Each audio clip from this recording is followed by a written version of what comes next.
Welcome, everybody. I am J.Thelander, and we're going to let everybody trickle in, but we're going to get started so that we can use the time allotted for us here and be, running on schedule. So I'm joined today again over these many years with Christine Leon Connors, who is the president of Epic, based in San Francisco, a family office with a healthy group of clients that both advise on all things related to wealth creation and strategy around, if you're a private company executive, on liquidity and maximizing your wealth and minimizing your taxes and the planning. And Christine's expertise from decades of doing this is great because she's an integral part of this ecosystem for all of us here. And the Scott McCullough partner at Wilson Sonsini heads up at compensation and has wonderful expertise for private companies and investment firms. So Christine, I'm going to turn it over to you to embellish your what I've shared. If there are any missing points, and tell us what you're seeing at Epic right now in terms of the private markets. Thanks so much. And it's great to see all of you as we were going through the list. There's many of you who have joined us previously and many that are new. So we're excited to dig into this exciting topic, as always, on compensation. So as Jody mentioned, I actually previously spent 22 years at J.P. Morgan advising individuals and running the private bank there, and have been here for the last 3 years at Epic as president and partner, and really kind of more of the same thing, although smaller. So our client base is a lot smaller, a lot more entrepreneurial on that side of things. And our focus is to work with individuals and entrepreneurs and really help navigate everything from the tax, trust, and estate planning, investments, compensation, which is kind of at the building block of building all of that wealth, and getting it right is really important. So knowing what you own, how you own it, how it's granted to you, what your employment agreement looks like early on as you're whether founding a company or joining a company, and all along that journey. So we partner with our clients to really advise on the strategy around all of building wealth, and then how to invest, grow, and sustain wealth over time for generations. So we spend a lot of time on all of those different aspects with our clients. We have offices in San Francisco, Dallas, and Reno, and a smaller group, about 60. So much smaller compared to JP Morgan, but very exciting and really enables us to dive in deep with our clients. So we're excited to be here with all of you, and thank you for having us. Scott, on the Wilson Sonsini side, I'm going to pass it over to you if you'd love to give a little bit more on your background. Yeah, hey everyone. I'm Scott McCullough. I'm a partner over at Wilson Sonsini in our compensation and benefits group. I've been working with the firm for 25 years. I work across the spectrum with kind of early stage startups all the way up to very mature public companies. Everything I do is compensation related, in particular focusing on executive compensation and equity matters. So I see a lot of these sorts of arrangements. We represent primarily companies, but we do a fair amount of individual representation. So I get a lot of insight into what's happening. Yeah, what's happening amongst executives and companies, and how people are thinking about different things and terms, and what the focus is on, and hope to be able to share some insight today. Great. Well, I'm going to jump right in. This is meant to be very interactive. I'm going to start out, as I usually do, with a deck that gives you context for the data and the analysis that we're using for the discussion. And then Christine and Scott and I are going to give you our expertise and weigh in on what's happening in the market and the translation of the data. We've got Morgan on my team, who is going to monitor the chat and keep us abreast of the questions that you've got coming in, because we have hundreds of pages of the deck here, and we are looking to respond and address what your priorities are. So please, this is meant to be interactive. We don't have anything sort of set up canned other than a little bit of runway here with data. So without further ado, we have been running comp data now for almost 30 years. It's pretty crazy, and comp surveys.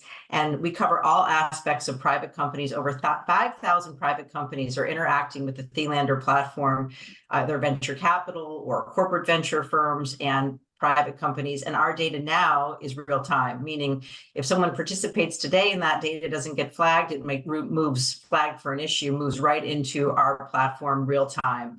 So we publish only data in aggregate with no individual names shared. And we ask questions with Scott's help and Christine's help on all aspects of compensation. Scott being on the firing line, getting real time requests on merger and acquisition and carve-out programs, and Christine seeing different questions around the wealth management and equity and planning.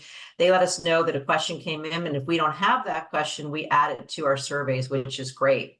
By participating in any of the J.Thelander surveys, you get access to a subset of the results for no charge, which we call our silver subscription. And you can see that the titles here of the over 300 private company titles that we have, the titles in green are included in the silver subscription, and we change it around on a regular basis to keep, it's a great way to trial the platform, and we want you to keep coming back and updating your data. So you can see we cover all the chiefs, VPs, and then really get into director, manager level jobs, all of the jobs for life science companies, biologists, and clinical, regulatory, in addition to many of the jobs that are affecting artificial intelligence and all kinds of machine learning, engineering positions, a ton of those. We keep adding all the time. So I think that's part of the greatest strength is all of this shows a relationship between cash and equity. And then we now have come into, because we see that the data is only really as good as you know what to do with it. So we've started now for the almost 2 years now with J.Thelander Digest, which we publish every month, and that one for private company and one for investment firm, one for corporate venture. And it really takes and Christine, I know you've given us content for this as well, and your expertise really takes the data and gives you analysis that helps you understand, what is venture debt, talking about gender, how does the total amount of financing impact severance. We take everything that we've learned and try and, give that information to you all. So I'm going to move into what is our data set. Really quickly, sorry, before we dive in, we forgot to mention, if anybody has questions, feel free to just throw them in the chat. I'm monitoring those and can throw those out in between. So feel free to just jump in with that as Jody. Yeah, perfect. We can stop. We can go back and look at slides. So industry-wise, we're a little bit over half in life sciences, divided between biotech and device. And Scott, I know you do a lot of life science work. And then in the tech category, the sectors there also can be very compelling as it relates to healthcare, IT, and other life science related jobs. So there's a lot of convergence. The best way to look at data, what we think, is to look at total amount of financing, because that's really what impacts the mix between cash and equity, as opposed to even series of financing. And you can see here that there's a robust group of early stage companies, and then there's also a very robust group of late stage companies. And as Christine can elaborate on, the private markets are staying private longer. Scott, as you know, companies are having a harder time raising cash. It's taking longer. So these total financing categories are really that 200 million plus has grown. And then the other way to look at it is series of financing, which I'm not as big a fan of, because it can really be a different, you can see Series A for somebody can be somebody's Series B. So the best way to look at your cash equity mix is by the total financing. About almost 92% of our companies are domestic in the United States. We're covering the country as well, and a lot of growth going on though for us in Europe, UK, and Canada. We have initiatives now to really grab more private companies with the support of some of the bio and tech organizations, because those are areas that are really growing. And there are some differences in the UK and Europe and the United States. Okay, comp levers. And Scott, I'm going to let you help a little bit sort of on the definition of what maybe a founder is. So on cash compensation, for all of our data, we look at base salary. We look at current bonus, which is an actual bonus. It's been received. And then target bonus, which is a projected bonus out on the horizon, short-term incentive, typically for a year. And then the total cash, which can be a combination of base pay and the current bonus, or just base pay, because not everybody has a bonus program. And then Scott, you want to talk a little bit about what, we look at founder shares, and then founder shares for a current job. So past what they got for their founder shares, which equates to and then non-founder shares, which is for the person who comes in from outside. But maybe you could talk a little bit about, what does a founder mean? Yeah, now founders typically somebody who started the company, right? So it's an issuance of stock at the very early stages, usually for a very nominal price, like par value or something, tenth, hundredth of a penny sort of thing. And so this is somebody who comes in, starts the company. really owns the entire capitalization. And that as the company progresses and grows, they are able to take on additional financing and investors. And as such, their ownership percentage tends to dwindle down. But there's a lot of negotiation and effort to try by that founder, of course, to try to keep a larger percentage, which would be a bit different than, let's say, somebody who comes in after the fact. Yeah. So we have the data here. We can start with this one. We have data for biotech, medical device, and tech. And depending on who's actually, we had hundreds of people signed up for the call. So depending if those of you that are here, if you have an area that you'd rather have us focus on, please let us know. So this is the biotech CEO by total financing, and this is total cash and equity, and this is median. And so we look at 25th, we look at minimum, 25th, 50th percentile, which is the median, 75th percentile max numbers, as well as average. And in general, the private markets are very stable here. So you can see exactly what Scott was talking about, right? Here's the non-founder shares, which is this line, stays pretty consistent all the way through from the less than 15 million up to the 90 million plus.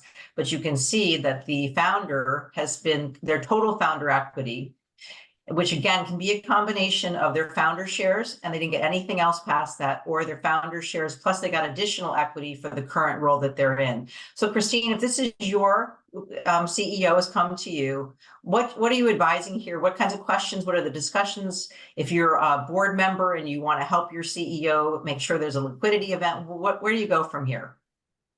Well, I think, as Scott was saying too, I think the most important is like, what are you starting with? And getting that starting point right is really important.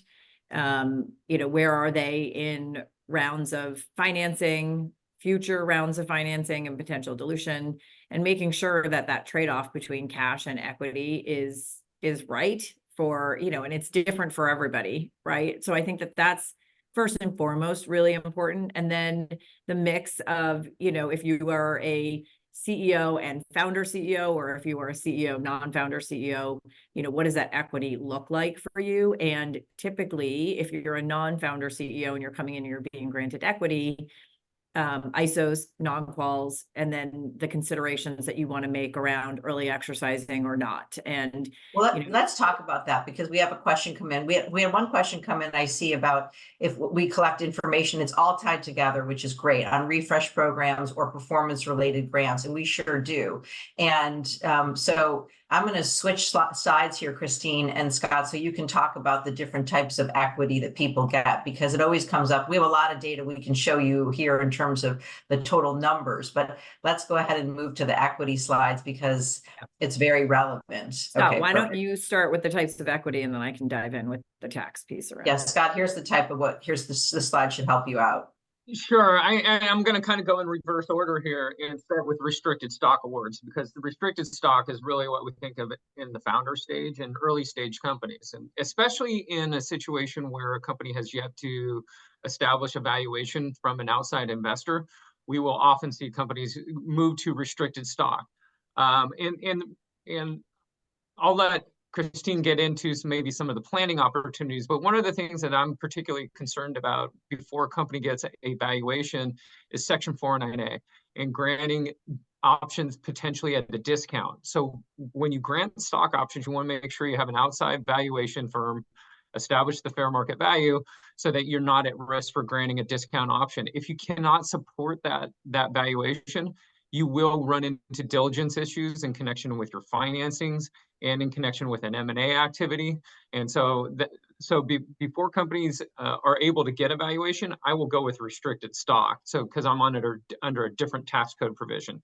As we move up to the company, most companies will then grant stock options. And there are two different types of stock options in the United States. There's incentive stock options and non-statutory stock options.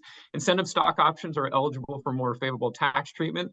The short of it is you try to get long-term capital gain rates as opposed to ordinary income rates. Right. Long-term capital gain rates are a lot less. And then the last one here is RSUs. We see RSUs used mostly by late-stage private companies, really ones that have grown in significant valuation. And they're starting to compete with their public company counterparts who are able to grant restricted stock units. So we see some private companies try to move into that realm, but a lot less so, right? We don't really see it until much later stage. And then the vesting, Christine, do you have something to add here? No, I mean, again, I think this is the important piece, and if you got to know what you own, because there is a difference between incentive stock options and non-qualified stock options. I think if you're coming in at a very senior level, the ability to have an early exercise provision is a nice provision to have, because you can start the clock through various elections like an 83B or an early exercise, which in short starts the clock for tax purposes, but does not start the clock for ownership purposes. So the IRS actually allows you to do that because there's a deemed risk of forfeiture if you leave or get fired. And what you're saying is, I'm willing to pay the tax today and take that risk. The hope is you think when there's you going do to be that, that? there's zero spread embedded in the strike and the 409A value that Scott just mentioned. So there is no tax liability due. All you're out is the cost of exercise. But again, that's a significant cost sometimes. So just really understanding the differences between the two. But in ISO, you only owe tax if you're in AMT. So you also just have to be careful, but also really thoughtful around, if you're in AMT or not. And there's also a way where you can exercise some of the non-quals, throw yourself out of AMT and exercise a small number of ISOs and not owe tax on that. So without going too deep on it, my message is just like, it's really important to understand what you own so that you can look at the different trade-offs. The first thing is to know what you should own. What Totally. this is And why we all work together. So many right? people come and they're like, well, I own equity and I own stock, and it's actually not stock. It's So first is to get the percentages right, because it's not a number. The percentage of fully diluted shares is what translates to what you should own. So it's a percentage. And then to know what that is, Christine and Scott helping here. We've had a number of questions come in. I'm going to move. Before we move on from that, if I'm speaking to individuals going into companies, all what we just said is super important. The one thing I would really caution, and a lot of times people don't appreciate, is understanding the cap table and understanding things like preference stacks.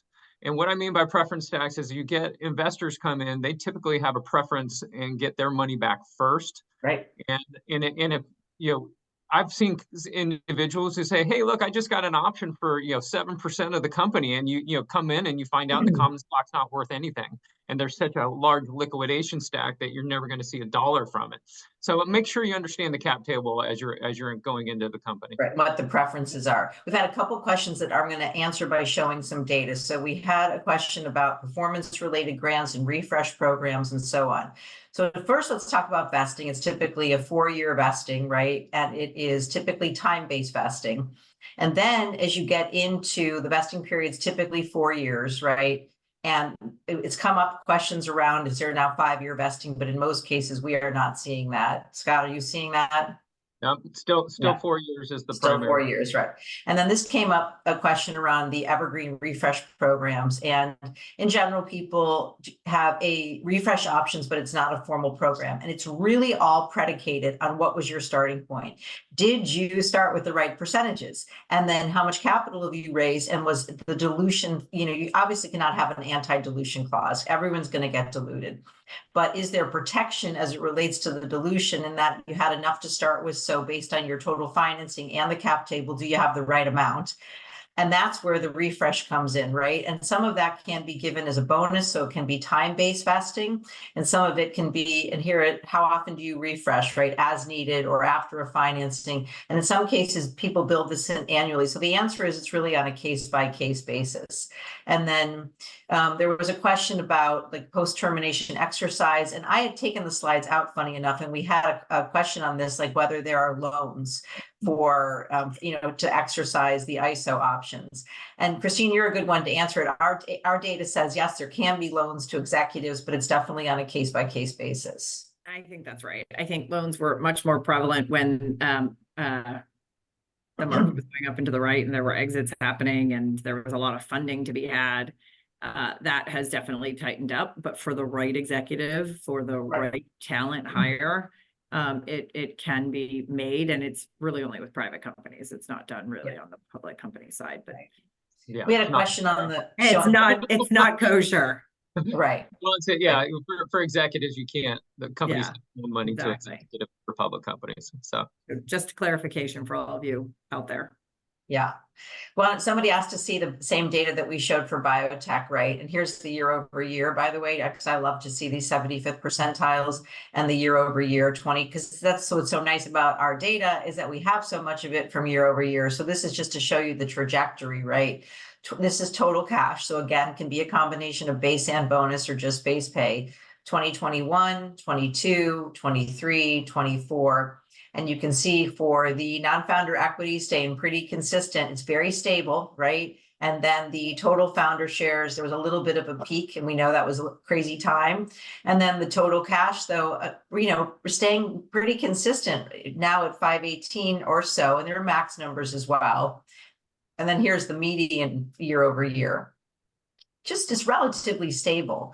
And then here's the biotech numbers. And just by way, also, I know if some of you are probably taking pictures of this or screenshots, which is great, feel free to reference them, but please no distribution or putting anything online.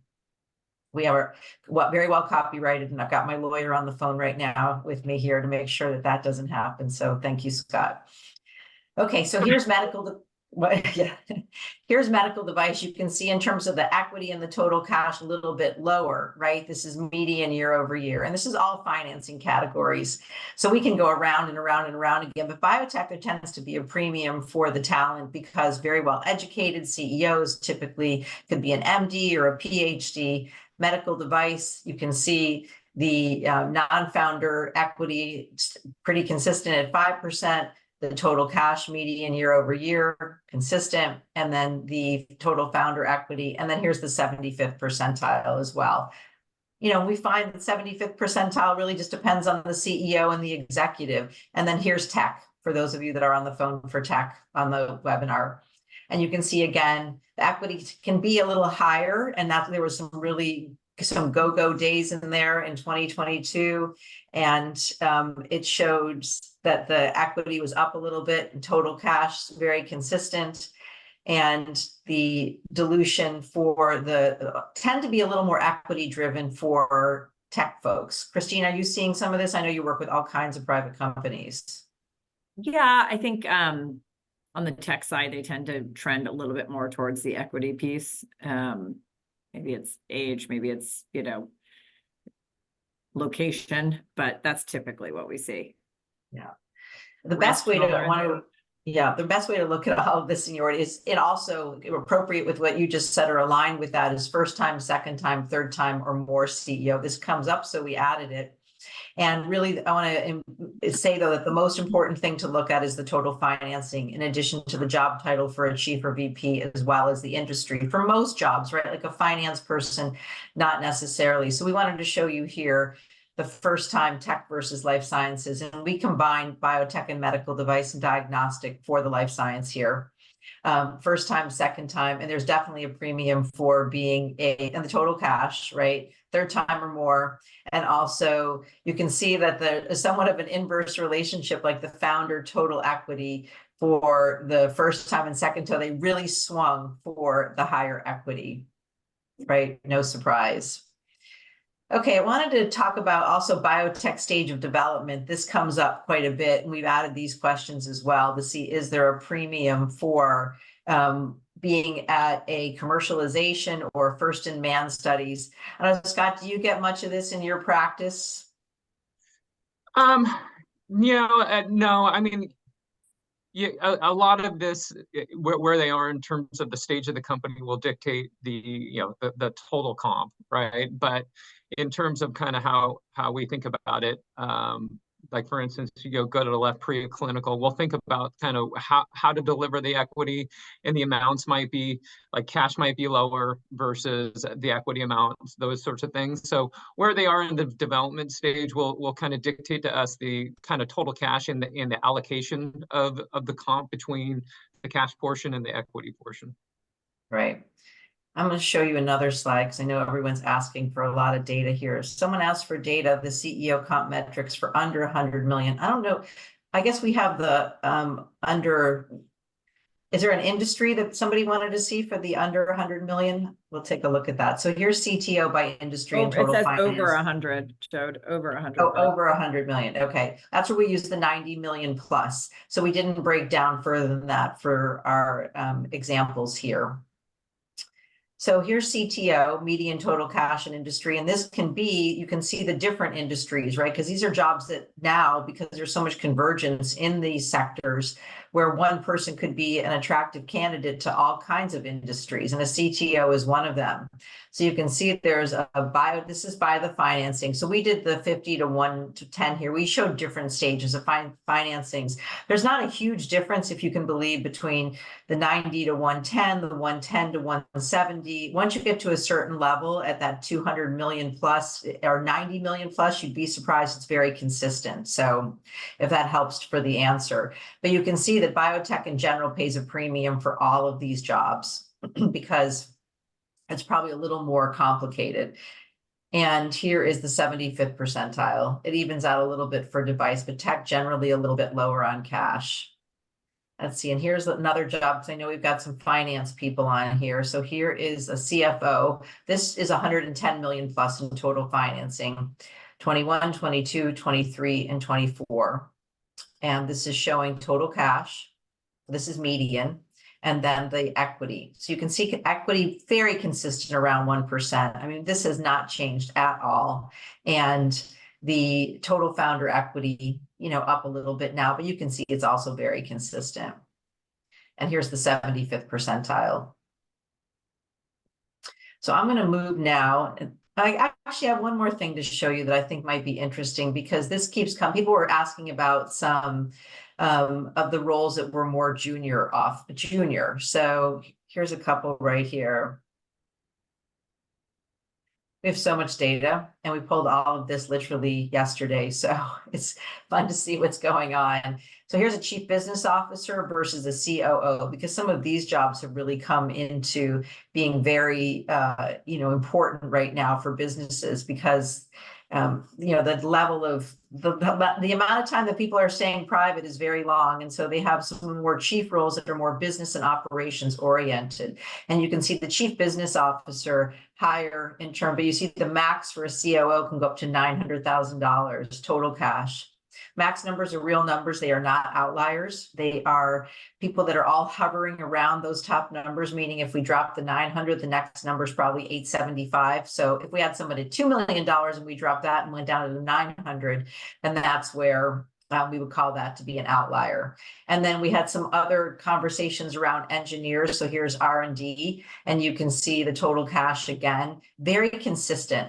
So Christine, with all of this from your angle on what's happening in the private markets, how are you advising clients any differently now, knowing that the market, and Scott, we touched on this a little bit earlier as well around the equity. What strategies are in place since it's going to be a while?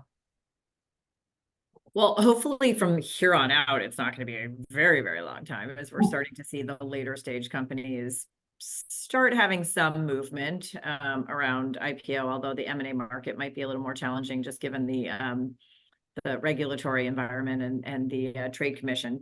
Having said that, I think it's just planning for knowing that, if you're coming in at a company that's going to require a lot of capital, there's going to be a lot of dilution along the way. So what does that look like? Scott, I don't know what you're seeing. The last time we did this panel, there was definitely a lot more talk around kind of valuations, options being priced underwater, repricing, and how to resolve that going forward. I think that does depend on the sector and the segment, but I am not sure that's going to be as relevant going forward as we're starting to see a little bit of the liquidity markets open up again. But Scott, I don't know your thoughts. I think we're starting to see, some of that volatility and uncertainty start to kind of flatten out. And so, I don't know that we've hit the bottom, and all that, but it's certainly a lot better today than it was a few months ago. And we're starting to see the capital markets thaw. I am starting to see a lot more M&A activity. People are more confident around valuation amounts. So I think we are starting to see a path forward towards a lot of these liquidity opportunities and events. I just wanted to highlight one thing that from Jody's data for those individuals out there looking for a job. I think if you kind of notice, your title as you go into something can impact the market data. And so sometimes I get people going, well, what if I add this role, or should I ask for this title or not? And it used to be like, yeah, title's a title, who cares? And actually, when you're looking at the market data, it can matter. So you mean because of like chief business officer versus chief operating officer, right. big difference, right? Yeah, you can make a difference. So just keep that in the back of your mind in terms of kind of when you're going in for a role and thinking about title and how that might impact the market data. Yeah. Scott, we had a question come in about which category do value appreciation rights fall under? Stock options. So value appreciation rights are usually a phantom award. And so, and what I mean by phantom award is the value tracks the value of the company's underlying stock, but it's paid out in cash. So when we talk about value appreciation, we're talking about appreciation above a dollar amount. So that's usually the equivalent of an exercise price on a stock option. Yeah, and there's a number of those different, Scott, there's a number of those different rights, or if you will, other grants that can be granted along different milestones, different performance related. So that is another alternative as people are thinking about negotiating the different types of grants that they're receiving if they're trying to potentially juice up a little bit more. Yeah. Right? Well, I should maybe we should have mentioned this at the outset, but we are focusing mostly on C corporations, so corporations, right? But there are other types of entities like limited liability companies, LLCs, and how you deliver equity can be different in different types of entity structure. So that when somebody mentions the value appreciation right, I immediately start to think that they are working for an LLC or looking at that, right? But in terms of like, if I'm an executive, especially a CEO, and I'm thinking, geez, I'm looking at Jody's data and I'm like, God, especially in the Series A, I feel like it's light. And I know, I think there's going to be dilution. I want to ask for 7 or 8%, not 5%. Yes, because it's going to get you absolutely. Yeah. And this is where a question came up around down rounds and what's happening, right? And that's where you could see in our percentages for these different jobs based on total financing that it stays pretty consistent, which means they got more equity, right? And even though they may have a down round, then there needs to be some additional compensation, whether it's on the cash side or the bumped up on the equity, to make sure that they are made somewhat whole. I mean, there's only so far you can go with the down round. Well, you can continue to comp people along the way, right? Whether it's a down round or not. So you can start at a percentage and say, hey, look, if we get diluted, we'll look at this later. But given that an outside executive is very often getting their equity in the stock option, and they're viewing that the price is going to go up over time, they prefer to get their equity up front as opposed to in the future. So to Christine's point, in terms of negotiating, one of the ways that you can ask for additional equity is to say, well, hey, look, here's my time-based equity, the 4-year vest on that one. But you know what? I'm willing to put something at risk for performance. So you put in some sort of performance metric, and that's a way to maybe ask for and get additional equity, is to say, well, I only get this if I deliver on X, Y, Z. And when we've done these before, we've had a couple of venture capitalists on with us talking about bonus programs, right? Actually, I'm going to move to that, and talking about, do we have a formal bonus program? And most do not like to have a formal bonus program. They want to be able to give equity or cash if there is some kind of win. And they want to be able to do it without having to track it the whole time. Pull up some slides here. So, and that also comes out in some kind of carve out program. Scott, you touched on an M&A or a transaction, right? Where you carve out a percentage of the deal proceeds. But I will tell you that all roads lead back to getting the equity right to begin with, because I'm going to jump to the carve out program here for an M&A transaction.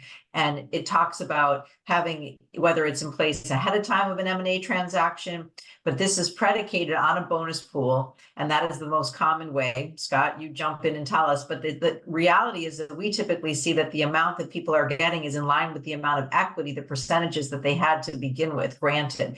So it shows you how important it is to get this right from the beginning. Yeah, I mean, we put in carve-out plans most often when those preference stacks, those liquidation preference stacks, are significant, causing that we're going to have an M&A deal where nothing goes to the common. And so the management team is saying, hey, look, for us to be incented to stick around and get the value of the transaction to the investors, we're going to ask that you pull out and carve out a certain amount of the deal proceeds and deliver that to us. Right. Okay, so here we talk about this. In the event of a merger and acquisition, do you have the bonus plan by industry? And you can see most people don't have this in place ahead of time. But clearly, if it comes that you've got a company that is either, that obviously the liquidity is hopefully going to be, or the M&A transaction is going to be somewhat positive, but given the waterfall effect and the preferences, it's possible that you may not get anything. In order to stay, you've got to design this program, right? And it's a percentage of net or gross proceeds. This is just to give you some, sense of what the different terms are. And then the other thing that comes into play here is the accelerated vesting. So let's talk about that for a second. I'm going to pull those slides up, right? Accelerated vesting. So this is in the event of, and this can go into both an employment agreement, which I know, Christine, you help on some of the planning for this, but then it really gets turned over to Scott. But the accelerated vesting, it can be in connection with a change of control, or it speed up the vesting schedule. So we have this for every job, but does the CEO have accelerated vesting of the equity award in the event of the change of control? And Scott, explain this to us. What does this mean? Sure. So we kind of split the vesting acceleration in connection with an involuntary termination between kind of a termination that occurs prior to a change of control, which we tend to see very little vesting acceleration. And if we do see it, it's for a portion of outstanding equity. Right. Versus terminations following a change, or on or following a change of control, which typically is a much higher percentage, so 100%. Now, there's also the idea, and I get this with a lot of executives, especially in bio and biotech and life sciences generally, just should we get acceleration on the change of control itself, regardless of. So here is, and then the single trigger, double trigger. Everyone always marvels that it's more so what the weighting is here, but it depends on percentages. It depends on your role. What's that, Christine? Right. Well, this is for CEO, but in general, we ask this for every job. Yeah, it's interesting. Sometimes you'll see this given. If I'm going to see it given, if I'm going to see single trigger given in any industry, it's just a life science. Like if I was in tech, we're just typically not going to see single trigger. Double trigger is by far the more prevalent thing. Why is that? I mean, why do you think that? I from my vantage point, we see that a question came in that's very relevant to this, asking whether, where are the VCs on all of this, being generous, or are they making things harder as it relates to down rounds? And for life science companies, it seems as though there's a fair amount of consistency because on all of this, and those folks who are very well educated and they know it's a long haul are holding their ground because there's no other way, and the data is so stable. Tech, I just came off the launch of Miami Tech Week yesterday, and there are kids there that are young enough to be my, children, even younger. And I don't think they know as much about single trigger, double trigger, and there's a lot of innovation. So maybe they're just not as sophisticated, and that comes with being the third time CEO. They take the more equity. So there's a lot of factors here, but so in tech, you're seeing that as well.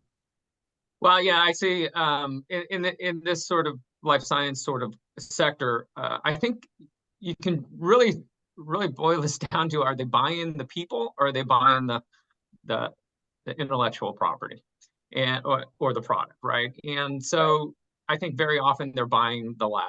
And if you're less concerned with kind of who's going to be there after the fact, then you're much more willing to give acceleration in connection with the change of control. And a lot of times we'll also see things like earnouts and the like, and that's how a buyer is going to try to incentivize executives and other people to stick around through the earnouts, and some eligibility to be able to participate in that earnout in the future if they need them. Right. So And on here's the for the tech side, CFO. on the life science healthcare side, it's a lot more about the product, the technology around the drug, and less necessarily about all the people. But you will find there will be below the CEO, the CMO or the chief scientist, you may find where there might be a double trigger. But then on the tech side, for the reason of double trigger, like you've got these engineers, you've got senior level kind of, although we keep saying AI is going to overtake, right now they need and want them to stay on through double trigger. We just did this with a client who just sold his company. Right. Has double trigger, no question. There was not even room for negotiation in there. Right. They're not going to negotiate that. What else goes into an employment agreement, Scott? The severance. You got your three pieces of compensation, which Acceleration. is base salary, bonus, severance. Severance is going to consist of some manner of the cash component of your severance and equity, right? And that's the gist of it. And you might get some additional stuff like continued benefits, like a COBRA reimbursement or something along those lines.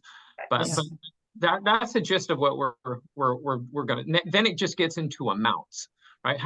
What's your level within the organization and how much are you getting? Amounts and how long, right? Yeah, right. So here's to what executives you offer severance, how long the severance is. This is for the CEO, 7 to 12 months in general. And again, Christine, it's exactly what you're saying. The more senior you are, and depending on the company, obviously there's no negotiation. If somebody comes in and they say, I'm coming from either a public company or I've done this and been successful, my severance has to be longer, right? And then here's for like a chief operating officer, right, gets to be a little bit lower. But again, it really depends. All of this, I think, depends on your wherewithal, your expertise, and knowing how to get to the right experts, right? Here's a chief people officer. So 1 to 3 months, 4 to 6 months.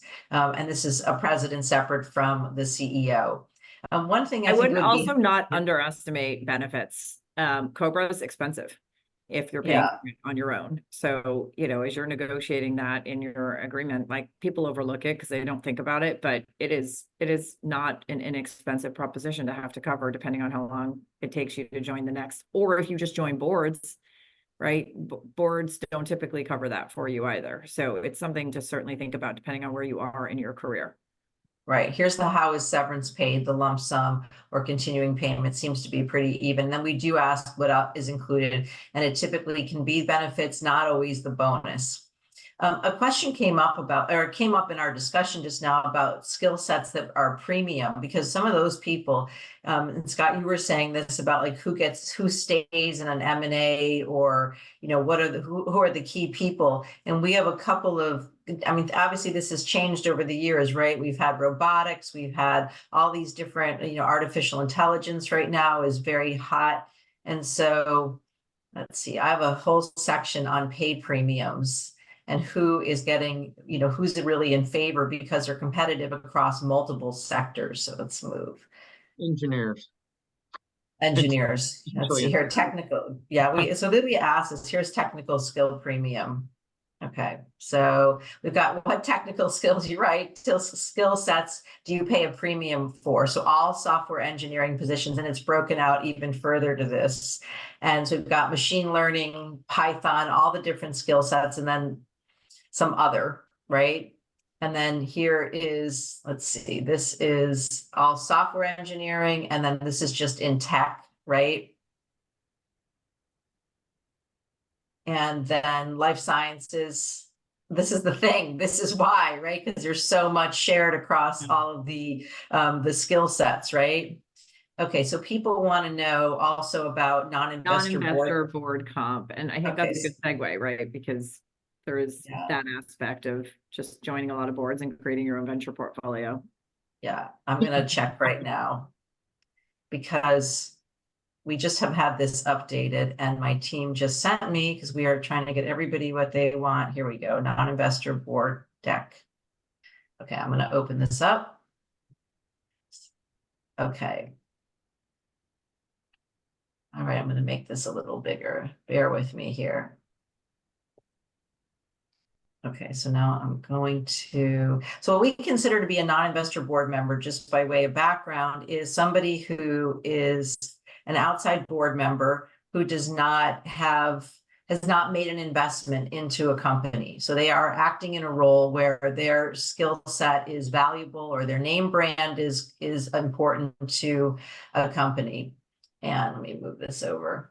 And so we look at different levers for this compensation. And so I'm going to share with you a little bit. We look at whether they're paid cash or equity. And there can be a combination of annual cash, there can be a combination of one-time equity, and whether there is a relationship. Generally for tech companies, and I'm going to review some of this data now, generally for a tech company, there is only equity. And Scott, I'm sure you agree with this, and Christine, right? Absolutely.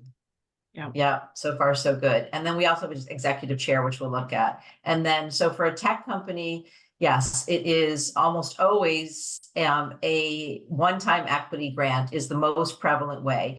And that equity grant can run between 0.25% to 0.5% to 1%. And that really depends on the stage of the company. It can be all the way up to 5%. We see some of those max numbers.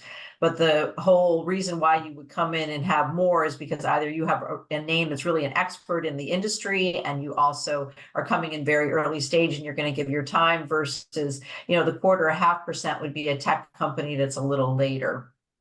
And then for a non-investor board member for a biotech company, it tends to be more of a combination of cash and equity, because a lot of the people that come into boards who are life science oriented can be a doctor. They're used to getting paid for a day rate or something along those lines. So the cash tends to be around $25,000 a year, and the equity still tends to be around that. The equity is the same, 1/4, 1/2, 1% for the percentiles. There's really no change on that. And then for medical device, same thing. The cash around $25,000, $30,000, and the equity a little bit more, 0.5% to 1%, and the 25th percentile is 0.4. So I hope that answers people's questions on all of this, because you can see that you really got to negotiate. And when we have a lot of colleagues that go, after they have come out of being a VC, they move into, or they've changed their role, they're doing a lot of board work, or they were with a company and they had a successful exit, and now they're moving into being on a board. And it's very important to negotiate, because once you're going to get diluted down, and we don't really see, I don't know, Scott, about you, do you see much additional equity being granted? No. Like, for instance, if you're going into an IPO setting where you're just going to get the normal board comp, public company board comp at that point. We don't see kind of some sort of level setting or market data. We just kind of say, hey, look, you got what you got. When the company was private, this is what you're going to get forward once we're public. Yeah. And Christine, let's say the vesting is the same. What do you advise? Yeah, right, Scott, we're seeing 4-year vesting, 1-year cliff, same thing for a board member. I'm trying to open this. For the most part, every once in a while, 3 years, but I think 4 years is probably more common. Yeah. And the same advising, if someone on wealth creation for a board member, what are the tricks that they need to know? The same. I mean, again, depending if it's a private company, some may just prefer full equity over cash comp at all. And you can certainly go that way too. And it just, it's dependent on each individual's preference for what they want to receive. But if you are in wealth build mode and you don't need the cash piece, you can certainly ask for more equity there. Right. I think the thing of it is, though, it's the same deal, right? You've got to make sure there's a valuation and that you know what you own, because it could be restricted stock, it could be time-based vesting, it could be or incentive stock options, it could be all of the same deal. Depends. Yep. NSOs only. For board members of private companies, yes. If you kind of trickle into the public company side, then you definitely get a bigger mix. You do. Yeah, but board members are not getting ISOs. Yeah, ISOs are for employees only. So just make that. Okay, the last data I'm going to show here is talking about salary increases, because it does come up sort of what's happening in today's market, right? I mean, in some cases with the pay transparency laws and everything going on, there's quite a bit of discussion, and we're covering this all also just by way of to say that we're using this new data we're publishing new data always in our digest. So we hope Morgan's going to put the link up so that you can click it to be able to register for the J.Thelander Digest. We did a webinar last week. Actually, we have the same data just by way of background. These questions come up for everybody, for the venture firms, as well as for the private companies, right? So the other side of the J.Thelander business is running all of these surveys and data for venture, private equity, and corporate venture firms. And they want to know the same thing: cash, carried interest, salary increases, vesting times, the whole narrative is the same. What happens for outside advisors for their firms. And so if you sign up, you'll get the newsletter. There'll be a lot of new data for our April Digest. And we would, we want you to be included in all of this. So let's talk about salary increases before we wind up today. Everybody's been great. Thank you so much. We have had over 100 people on this call, which is just terrific. And we'd love to hear from you. If there's something that we didn't answer, please let us know. We're happy to have, or what you are comfortable to post. But here's salary increases, and this shows by industry, and pretty consistent, right? More than half for CEOs were yes.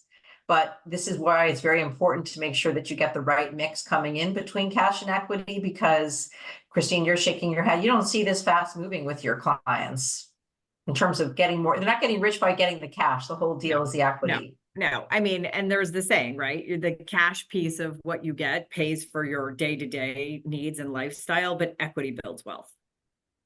Yeah, Scott, and your employment agreements and everything else, there's no talking about the salary increases or what else is going to happen here. Yeah, especially in the private company realm, you just don't see a lot of focus. And a lot of times in the private company space, you get into cash conservation. And so a lot of companies will just say, hey, we're not going to bump salaries along the way. So I'm not surprised by the data. You'll see some companies do it. A lot of companies say no.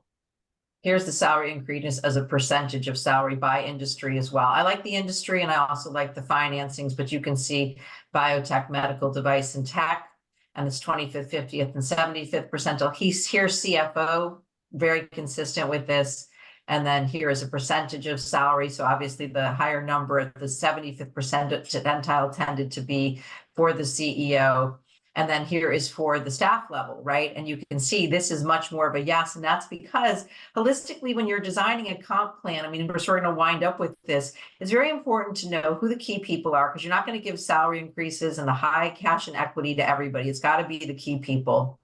And the staff level folks are living much more on the cash, and the equity is a smaller piece overall of their compensation. And at the top level, as Christine said, the cash is really what's keeping you afloat for your day-to-day, but really the equity is ideally where you're incentivized. And we hear this all the time from VCs saying that they're advising their portfolio companies that while they were trying to recruit, they just can't get that person coming from a public company who is making $1 million. And yeah, I mean, Christine, you and I know we've had these discussions with people, and at what point do you say we can't hire that person? And that's where I think the VCs are being a little bit tougher, saying you can't, you may be competing for the talent, but we can't afford that person. And they need to want to come, and this is again what Scott said, very important. They need to want to come for the ability to impact a company in a more compelling way than they would in a public company, because they're not as pigeonholed, but really make sure that your title is matching what you're doing, because it does impact the compensation and the market data, which we also know. Maybe Scott, the last thing you could touch on, what's happening with all the pay transparency. Is this really coming into play? Are people coming up with artificial ranges, or how is that really going today? No, I think companies have adjusted. They're disclosing kind of their pay ranges for different job levels and in compliance. I just haven't seen it make any sort of real material impact in terms of kind of how companies are doing business, and especially at the executive level. One other thing I do want to just touch on, and again, range of audience, but I do think it's important for everyone out there to understand and know. So, right, there's two elements to tax. There's income tax, and then there's estate tax. On the estate tax side, right now, each individual has an exemption of $13.6 million for their lifetime. And that declines, it's like a balance that just declines as you gift to various members. It doesn't have to be family, it's people. And then every year you get $18,000 that you can give to any number of people. And that resets every year. Last year it was $17,000. For a married couple right now, it's almost $27 million. It's over 27 million. And so if you think about that, that is going to sunset. It's going to go away at the end of 2025. And the reason we say it's going to go away is because we're going through an election period. We're going to have a lot of dissension and turmoil within government. And so unlikely that they're going to get anything passed to re-extend that. So the likelihood is it sunsets. Will it come back at some point? Maybe. It might be reintroduced into another bill. Having said that, though, we have like this bird in hand right now for anybody who has a balance sheet that's bigger. And I always say you don't want to give away too much to your family members and children. But if your ownership in your company has grown to the point where you actually have created excess wealth above and beyond this 13.6 for an individual, everything above that gets taxed at 40%. So just thinking about the opportunity to gift that, because it will sunset at the end of 2025, likely back down to the 5. And so, it's really important to consider it. And to look at what you own, look at your balance sheet and see if there's an opportunity for gifting. And what I would tell you is to start thinking about it now. Every client of ours is thinking about it now. If you start thinking about it and you try to engage the back half of next year, you won't get a single estate planning attorney to call you back. Because they're preparing for what will be a complete onslaught of everyone trying to use this before that goes away. So again, not knowing what total balance sheets look like for everyone, what your ownership in your company looks like, if it is there and it's significant enough, it certainly is something to consider. So I would just kind of leave you with that as we talk about kind of the triggers around income tax and estate tax, and that's an important consideration. Christine, are you suggesting that people die before the end of 2025? Not necessarily. I would say just use the exemption on your balance sheet and do it while you're alive. It's always better to gift while you're alive. And by the way, that is not like that throw mama from the train year when the actual estate tax went from 40% to 0. That was a throw mama from the train situation where a lot of people actually did have deaths of significant family estates where there was a 0 estate tax. This is different, but we do say, you can choose to give your wealth during life or at death. I am always a big believer in during life because you have more control over it. Right. You can put trapdoors in and you can decide where it goes and you can see how your future beneficiaries turn out to be grateful and ungrateful. So, you never want to control from the grave, but you certainly don't want to give away more than you will need. So that is a balancing act, but an important one nonetheless. So I just wanted to with you. Thank you. I'm going to wind us up. Christine, it just shows you how much goes into this. Scott, how much goes into it, how invaluable you both are in terms of this ecosystem. We have amazing data. We hope you participate. Morgan has put in the chat all the links. We'd love to have you have the benefit of the newsletter. Christine's expertise shows you that it's not only the amount that you have, but what you do with it. The planning is invaluable, and the sooner the better. And of course, Scott and the Wilson team, nobody better. We've worked with you for decades now, and we really value the partnership, the input that you give us on content and questions, and then you showing up with your expertise. We're extremely lucky. And to all of you who joined us, thank you. There will be a recording set out in case you missed something, and we look forward to your continued support, and very much you are part of our ecosystem, and without all of you, we wouldn't be here. So thank you. Thanks, everyone.